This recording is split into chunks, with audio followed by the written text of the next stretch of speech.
மா உன்சில இலைக்க வமா உன்சில மின் கபலிக்க வபில் ஆஹிரத்திஹும் யூகினூன் உலாயிக அலா ஹுதம்மிர் ரப்பிஹிம் வ உலாயிக ஹுமுல் முஃப்லிஹூன்.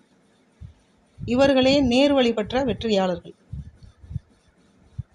நேர்வழி எது என்பது அல்லாஹ் இதில் தெளிவாக சொல்லிட்டான். முதல் 5 வசனங்களில் இவர்கள்தான் அல்லாஹ்விடத்தில் நேர்வழி பெற்றவர்கள், வெற்றியாளர்கள். அதுபோல் அடுத்தடுத்த வசனங்களில் அல்லாஹ்வின் கோபத்திற்கு ஆளானவர்களும் வழி தவறியவர்களும் பற்றிய விவரங்கள் விவரிக்கப்படுகிறது. இதுபோலவே அல் குர்ஆன் முழுவதும் மனிதன் பிரார்த்தனை செய்து அல்லாஹ்விடம் கேட்டு பெற வேண்டியவற்றை விவரிப்பதை நாம் பார்க்கலாம்.